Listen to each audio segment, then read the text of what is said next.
What's up, everybody? It's Rox, and I'm coming to you today with a review for Love and Hip Hop ATL Season 4, Episode 10. So let's get to it, shall we? Now, the show opens with Jock down on his luck, you guys. He is staying with Kirk and Rashida because Baby Knees done kicked him out, and Cena says she ain't fucking with him no more either. We just going along with the story, you guys, just for entertainment. Rashida is tired of the nigga being there. Evidently, he been there for a few days, drinking up all the baby's juice, funking up the whole front half of the house. You know that nigga say he stay in a trap a few days. He don't take no shower, y'all. And she's just tired of him being there. You know, he was just like, well, look, if you put in a good word with Baby Knees, I'll be out your hair. And she's just like, look, whatever I gotta do, whatever I got to do, but you need to be serious about this. Are you sure you want to be with her? Do you love her? And he was just like, look, all I'm saying is I want to be back in my condo with my girl. So that's good enough for Rashida. She meets with old Baby Knees. She's looking at storefront space because remember, she made $300,000 from the sale at the auction of all of Kirk's goods. Remember that, you guys? So she's looking at storefronts. Baby Knees is showing her around. Rashida was like, bump what you heard about me looking for this damn storefront.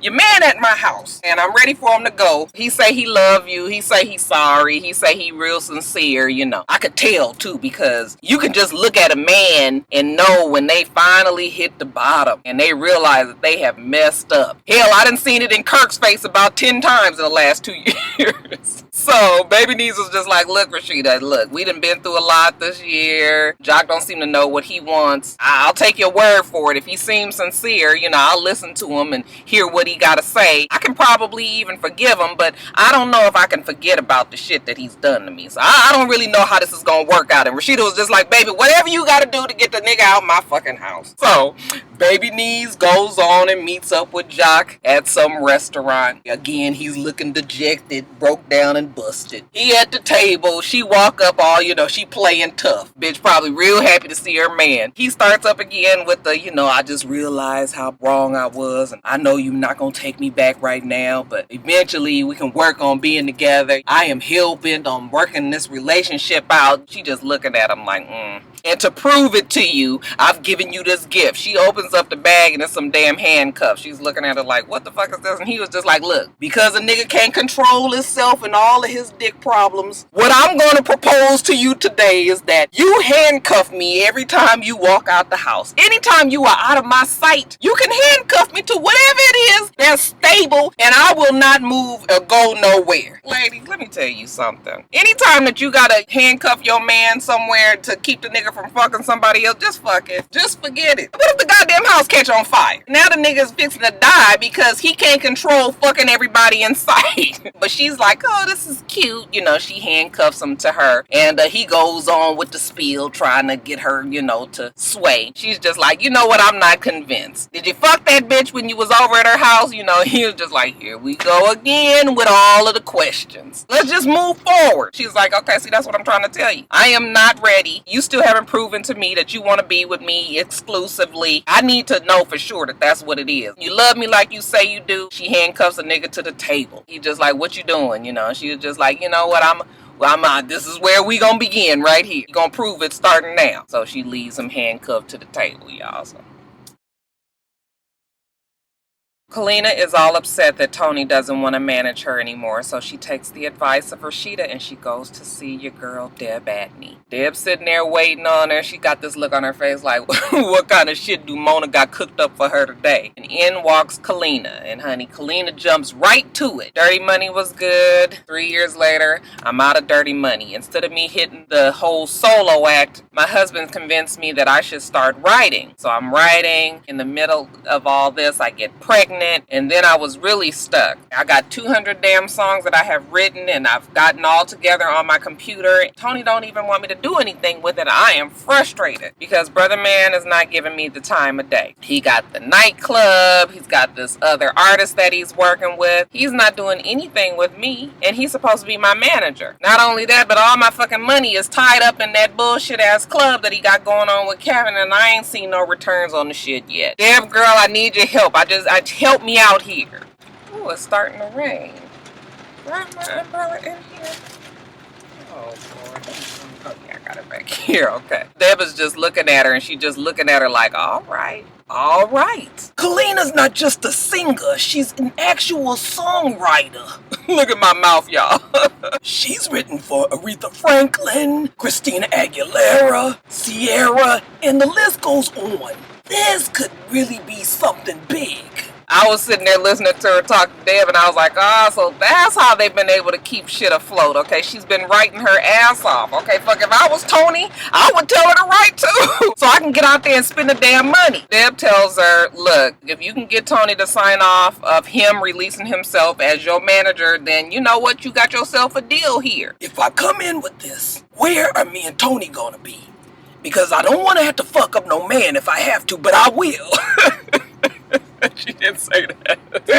Kalina's getting all frantic and upset, and Deb is just telling her, I'm gonna help you out here, girl. Why don't you guys just go back to being husband and wife? Y'all mixing business and your relationship is not working for you is never a good idea. I tried to tell that fucking Rashida and Kirk, and you see where it's got them. Baby, you don't want that, do you? Kalina would be smart to do as Deb told her. Let Tony be the husband. And I have a feeling that Kalina is almost postpartum too, because don't you just, every time she's on the screen, she just right on the verge of crying and everything. It's just like, girl, you just had a baby. That baby looked like he about 4 months old on this show. Maybe you might need to take you a few more months, get your fucking hormones back in balance, and then maybe start out on this when he's about a year old. But every time you see her, she is almost about to cry, or she's crying, and I don't know what to do.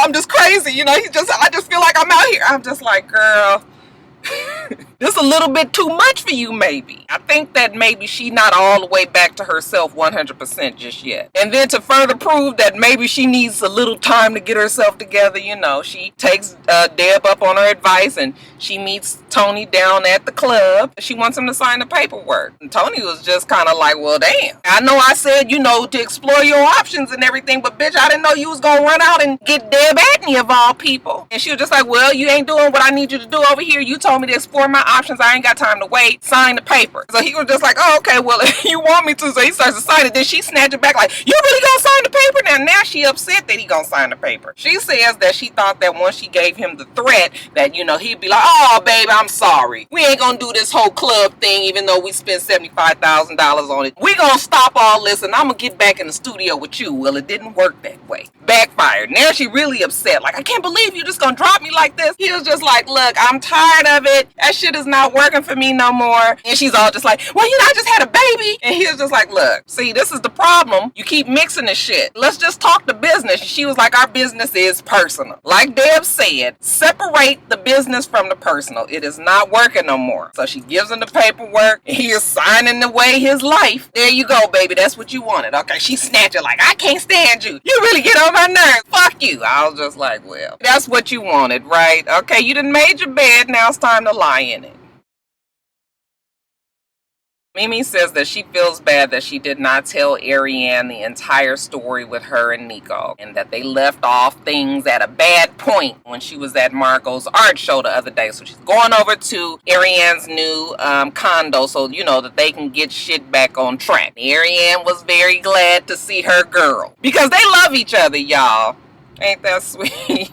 Mimi tells her from the top she could tell that, Aryan didn't like Nico. Aryan was just like, I just knew something about him. The nigga wasn't right. But I need you to explain to me this lie. Exactly what was the entire lie? The whole Bahamas thing, the luggage, the camera, all of it. But I didn't tell you, girl, because you were so judgmental. Aryan was just like, judgmental? I have an opinion, and I should be able to tell you my opinion as your friend. I was just like, yeah, man, Aryan, you know what? You are quite a bit judgmental, okay, bitch? You be guarding that fucking Mimi like a fucking pit bull. Hell, I wouldn't want to tell you shit either. Sometimes we just don't want to hear your goddamn opinion. So they work out the lie, okay, we gonna always tell each other the truth, yada, yada, yada. So then Mimi is like, you know what, it's one more thing. This shit with Margot is just, it ain't sitting right with me. She's listening to this motherfucker who's still lying to her. Aryan was just like, girl, look, she been with Nico for 10 years, okay, and so that's who she rolling with, just like I've been friends with you for so long, and that's who I'm rolling with, okay? You ain't got to worry about Margot coming in between the two of us.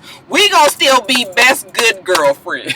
Girl, Girl, one cunt don't stop no show. But I was just like, I don't know. Aryan seems quite enamored with Margot. So Aryan invites both Mimi and Margot over to her condo, okay, because she wants to get everybody to work it out, and like one of my rock stars said, have hot, steamy, squirty, lesbian threesome sex. I said squirty. That shit is nasty. Mimi says, I'm either gonna be pissed the fuck off or entertained by this little soiree, but I'm gonna sit here and let Aryan play her little mediation game. But Margot poses no threat at all. None at all. It looks like it's starting off okay. Okay, the girls sit down Indian style on the floor. We got 3 black women coming together in peace. Or so I thought. Immediately, Margot starts up about how hard it was being the secret wife. And how Mimi made this whole shit personal for her. Mimi was just like, no babe, your man made the shit personal. Margot goes on to say that they were separated when Mimi and Nico were together. So he wasn't even cheating on her because they weren't together. And I was just like, now what the fuck is you so upset about? What the fuck are you so mad at Mimi about when you just sat here in everybody's face and said that you and Nico were not together and that he was not cheating on Mimi, but then you just sat there and said that you was a secret fucking wife. Okay, Margot got shit all mixed up. See, this is what I'm talking about, her and her dramatics. Bitch, if you don't calm all the way the fuck down, but honey, it don't get no calmer. Mimi is trying to reason with her and that fucking Margot is all over the place. I don't have any respect for you. Stop trying to talk to me. I don't need a mediator. Aryan was just like, bitch, ixnay on the us and fade. You gonna get this girl messed up, but we ain't gonna be able to have sex. Margot's just like, fuck that. Mimi is not real. She's phony. She's basic. Hell, I'm not mad. I just don't have any respect for a woman that would let some man leak a sex tape of her and then go along with it. You're an idiot. You don't have any sense. You do something to men to make them not want to be with you. Something is wrong with you. And I was just like, okay, hold the fucks up. Bitch, we only gonna be a few more idiots and basics and all of that, and then I'm gonna have to fuck you up. Look, Mimi did a good job. I mean, Mimi's not a fighter. But fuck, even if I'm not a fighter, you ain't gonna just sit the fuck in front of me and talk about me bad like that, okay? Mimi was just like, honey, something is wrong with you. And she's like, yes, I'm crazy. I was like, bitch, you is crazy. You doing the most. You up here fussing at Mimi like this, and see, ain't nobody got time for your displaced anger. Something the fuck is wrong with you if you have let your man get off the hook like this. You all last week crying, I love you so much, but we fight. We're not good for each other. You ain't said shit to this nigga when he was just as guilty as Mimi. So yeah, I just last week I said that the bitch was dope, but just to knock your ass back a few pegs, Margot, okay? Because you ain't being rational, baby. And I don't know if you just trying to try out your acting chops or what. Anybody got time to be sitting here listening to this foolishness? So Mona gave Jessica Dime a whole lot of time last night. Jessica says that she's been in Atlanta to shine like dimes do. That fucking Mimi is treating her like some old loose change that's caught up in the fucking cushions of the couch. She said Mimi ain't doing shit for her, and I was confused because didn't you just tell us that you weren't going to be working with Mimi? And then she sits down with Don, and Don is mad at Mimi for fucking with her money, going off and being classless, fighting at her waist gang party that she got together for Prima Donna. And I was just like, bitch, ain't you the one that said that you was going to invite both Nico and Mimi and then see the sparks fly? Now, I don't, the shit got mixed up because then Mimi said that Don invited her and all of this. But I specifically remember Don wanting her to be there for the sparks. So, bitch, that's what the fuck you got. See, I don't like Don because this bitch is truly just a pimp. She's talking to Dime. So what's going on with that? And Dime is like, it's been 90 days and she ain't done nothing. I haven't even met up with Stevie J. Don was just like, see, I tried to tell you. You need to leave that zero alone and get with this hero. Okay, bitch, we's winning over here. I can get you $5,000 to $7,500, just on hosting and appearances and clubs. Okay, I can get all of that for you weekly. So you need to come on over here because that bitch don't know what she talking about. She can't even manage her life. I was just like, wow. Now, we all say that Mimi kind of dumb and all of that, but Mimi ain't did shit to Don. Now, y'all had a close relationship at some point, but this is to let you know that bitches will only be with you for whatever you can do for them. And when your shit can't do nothing else for them, okay, they will drop your ass like a hot rock. I don't like bitches like that. Definitely don't like Don. Now, Jessica's thinking like, oh, maybe I will go on to Don, but let me talk to Carly and see what she think about it. So they go over to the Juju spa. They in the pool, and Carly just soaking up. She just soaking up the gossip. Okay, that bitch just smiling and everything. Jessica tells her again, look, Mimi ain't doing what she said she was gonna do. We ain't did nothing. I haven't met with Stevie J. And that's her damn baby daddy. So that right there tell you some shit going on. I have a feeling that it got something to do with Jocelyn. And Carly was just like, well, girl, you ain't heard it from me. But I met with Jocelyn and she was just like, girl, we ain't never been friends. We shared lockers and that was it. So I don't know why she would feel like I needed to be talking to her. Did you see how that messy ass Carly had got the story all fucked up and was just like, oh, so Jessica still ain't even met Stevie J. Oh, well, that's good. I was like, bitch, see, that's what happened when you be running your mouth and you ain't got the whole fucking full story. So Jessica Dawn was just like, well, you know what? If I was being real with it, she know who the fuck I am because her face was in my place all the damn time, honey. She drank from the fountains of Jessica Dime piece. And I was just like, ugh. Because that don't look like nothing I would want to drink from. Crackhead Carly Red got her antennas up. She is just listening like, girl, what you say? You been in the bitch's cootie cat like that? She was just like, girl. And even her man was there. He didn't do nothing with me, but he was watching. And then when she went to the bathroom, he told me that, I was feminine and I was pretty and that he wanted to put a baby in me. And I was just like, oh my fucking God. Look, the shit seems so made up because, like, at first, when she first came on the damn show, she was coming in peace. Okay, she was concerned for Jocelyn. They were friends, and that Jocelyn hadn't been talking to her, hadn't been answering her calls, and she just wanted to make sure that she was okay. Now, in episode 10, bitch, we was all fucking Mona. Okay, you guys know that Carly, she got all her information. She cannot wait to run and tell that. She meets with Jocelyn for lunch at a bar. Now I realize why Carly is on the show. Okay, that bitch is only there to move the damn storyline. Okay, Carly is responsible for getting shit back and forth without everybody having to meet up. Carly is always fucking available. Maybe that bitch deserves a fucking raise. Crackhead Carly Red says the name Jessica Dime Piece, and Jocelyn was just like, every time I hang with Carly, here come this bitch Dime Piece. I'm just trying to figure out why Carly Red is so obsessed with getting me and Dime Penny to sit down and have a conversation. Because there's nothing that I have to say to Dime Piece unless the bitch is on her knees. So Carly tried to beat around the bushes, just like, girl, she was just sort of like whoop, whoop, whoop, and whoop. And then Jocelyn was just like, no, what did she say? Carly said, girl, she said that you was eating her pussy. And Jocelyn was just like, see, it's time for me to expose this trick-ass bitch because that's all that she is. Everybody knows that she ain't nothing but a fuck. So, Carly, here's the story. Let me tell you how it really happened, bitch. Yeah, girl, we fucked, okay, but she my bitch. She lick my pussy and eat my ass anytime I tell her to, all day, every day. I was just like, why the fuck we can't say face in the place, y'all? Face in the place!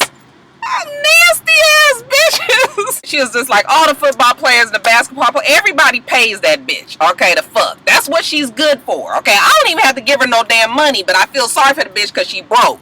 But it's real interesting that she decides to tell you all this. That's because the bitch ain't got shit going for her, okay? She got to mention my name to keep herself relevant. But she trying to drop bombs, bitch. You can never drop the bomb on Jocelyn Hernandez because, bitch, I'm the bomb. She better be careful what she wish for because she acting like she wants something that she ain't gonna be able to handle. Tell that bitch to come see me. So while Jocelyn is working in the studio, did you guys hear the song? I was like, girl, you was doing the most. Okay, child, it was something. I was like, shit, I should have learned that shit, but I didn't, y'all.